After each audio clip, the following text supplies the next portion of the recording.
we want to just remember a few things. The other D-Day, we talked about D-Day the other day, which is the invasion of Normandy against the Nazis and the French in the French beaches there.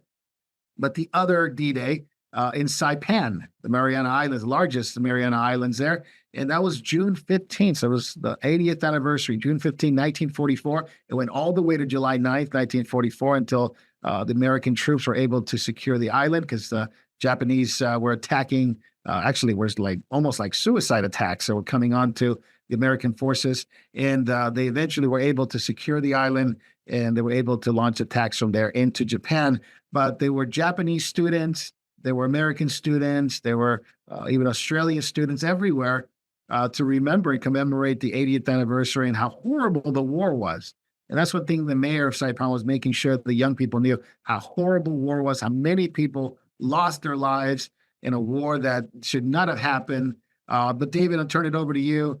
80 years, D-Day, Normandy, the other D-Day in Saipan. You've been there. Tell us about it.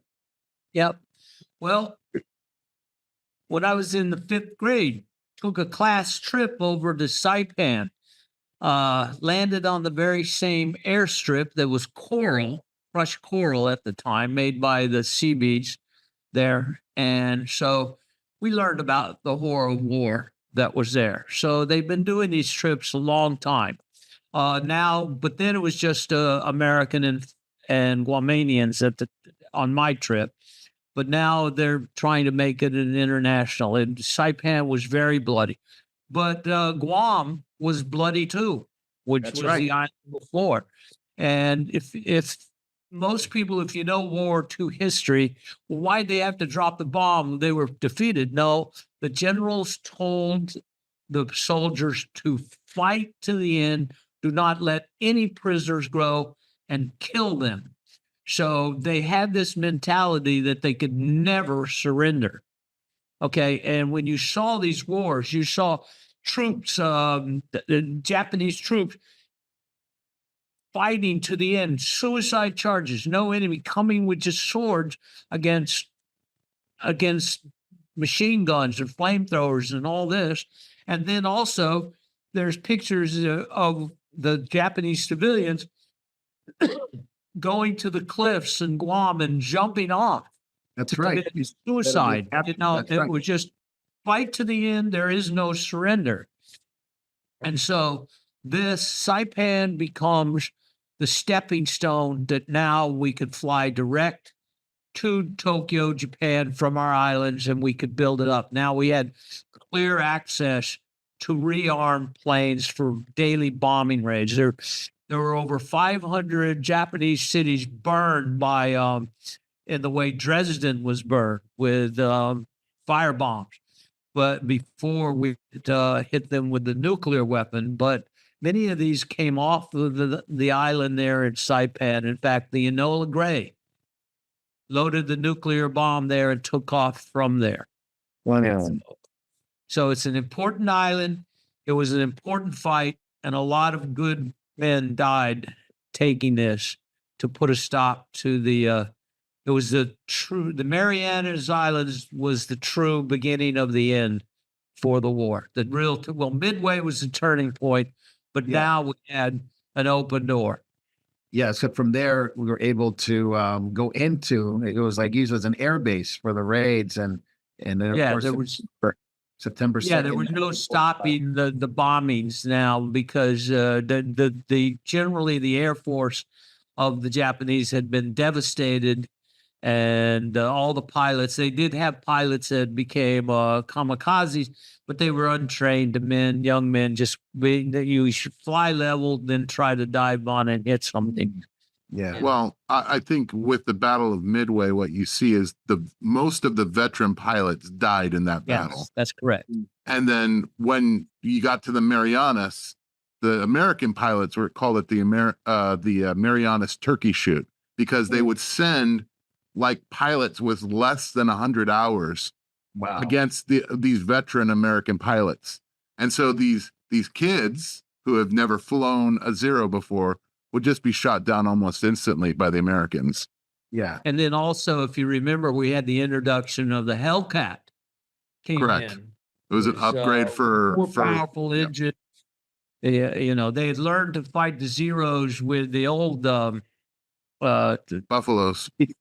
yeah, and so now they had a weapon that could just destroy everything. So Yeah. Of course, Japan surrendered about a year and a few months later, September 2nd, 1945. So that was a great turning point. And David, I wanted to ask you this because the mayor of Saipan was just letting these kids know how horrible war was. But then you turn on the news and you realize, does man learn anything from history?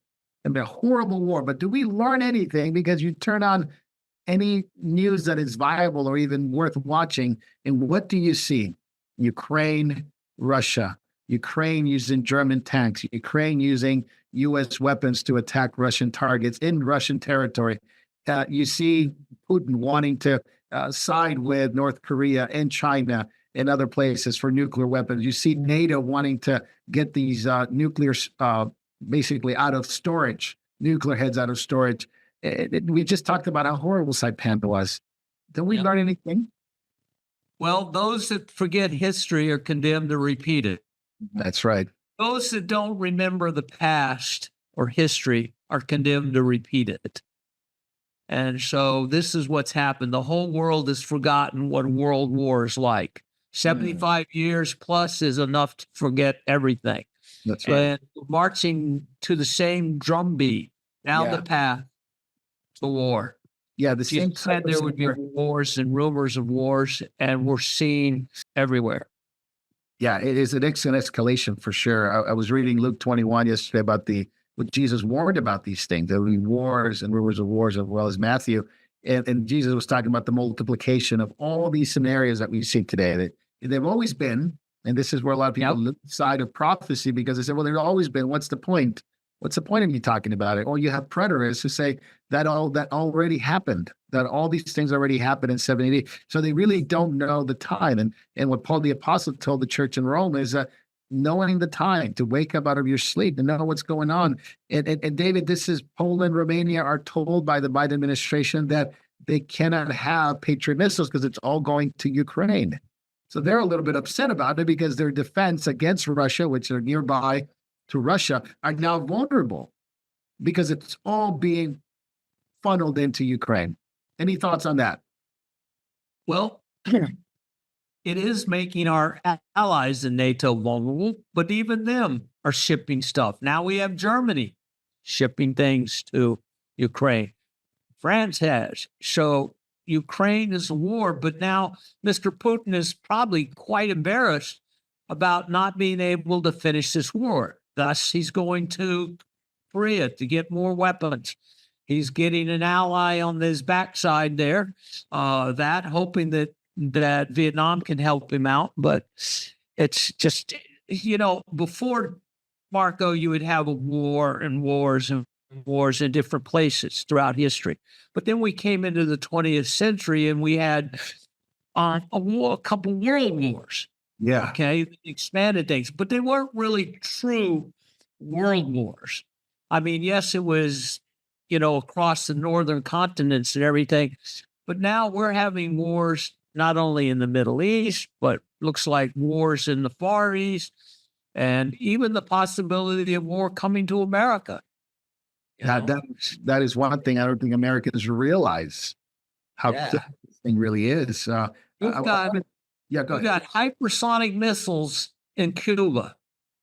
Yeah. Minutes away from America. And Patriot missiles can't be fired fast enough to stop hypersonic missiles. Not hypersonic missiles, you're right. I have a better question. Since the border doesn't exist, how do we know that Russians haven't made it into the U.S.? Yeah, tactical nuclear ones, dirty bombs. I would say you can't even assume that. You have to assume they are. We have tens of thousands of Chinese-aged men in the country. A fifth brigade. Yep. Fifth column. Absolutely. Now you have this conference, which is, to me, was a joke.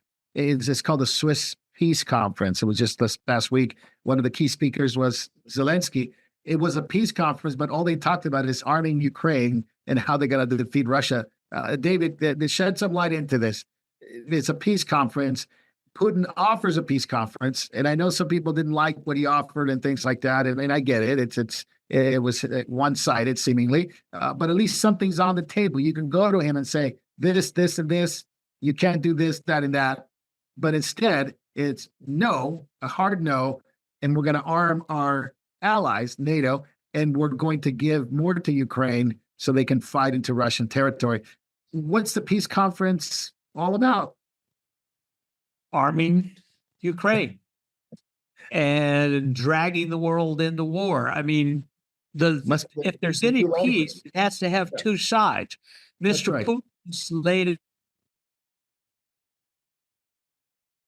Yeah, he laid it down. I think he lost it. Ukraine. He's not giving nothing back.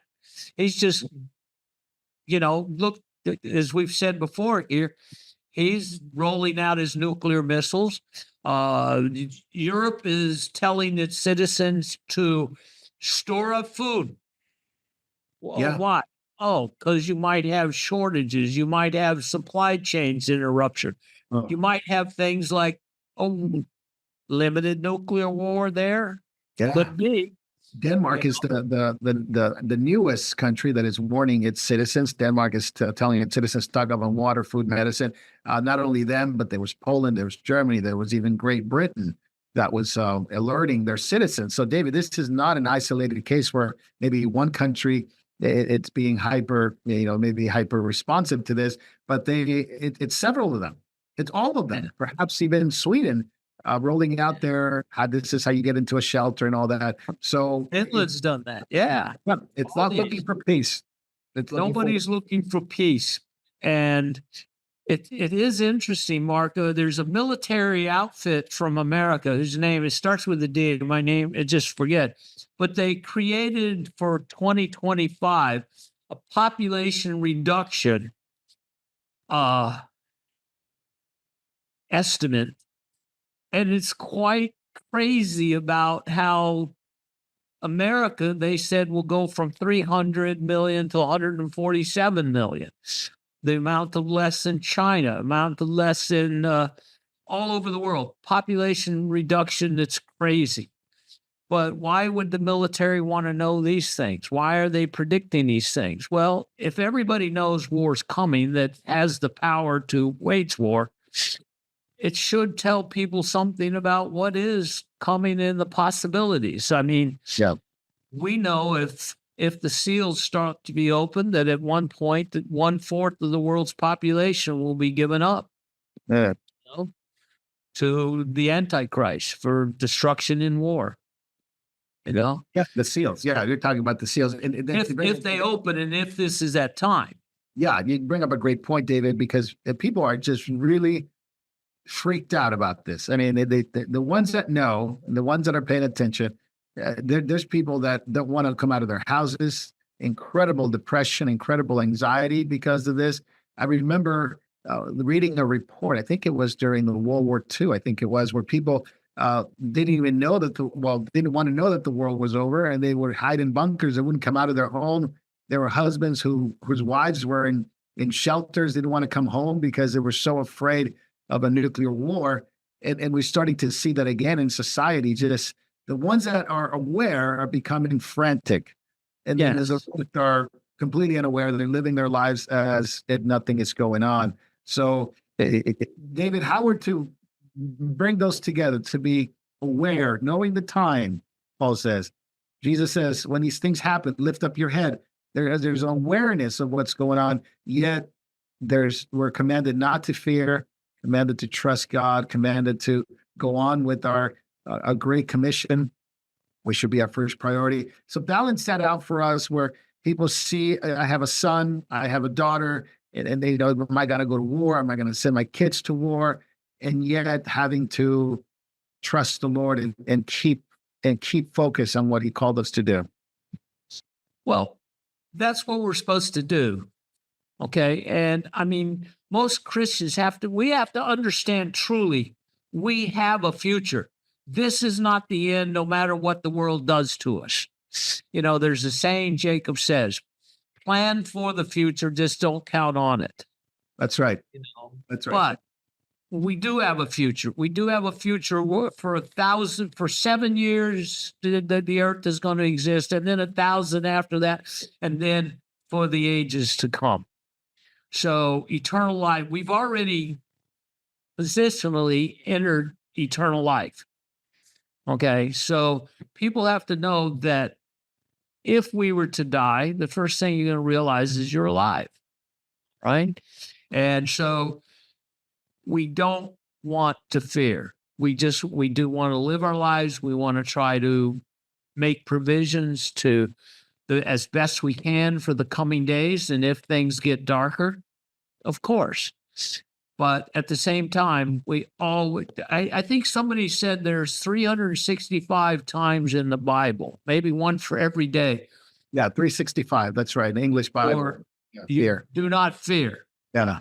And death has no sting for us. So that should be, God has given us a spirit of boldness, and we have to live into this. And God's given us a sound mind. So unlike I'm seeing people saying the stress on women right now is so bad. Oh yeah. Of everything going on in the world. They want to drop out of society. They're having trouble just coping, which, but we have to now is the time to get back into the word.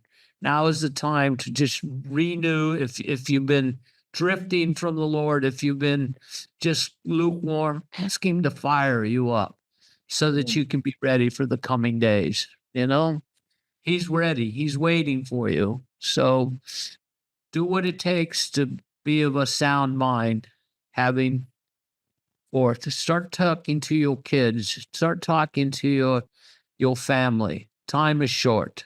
Don't hold back, but do it lovingly. Yeah. And yeah, go ahead, Danny. Oh, yeah. I just, I thought you were going to say, David, God has given us a sound mind, unlike Biden. Oh,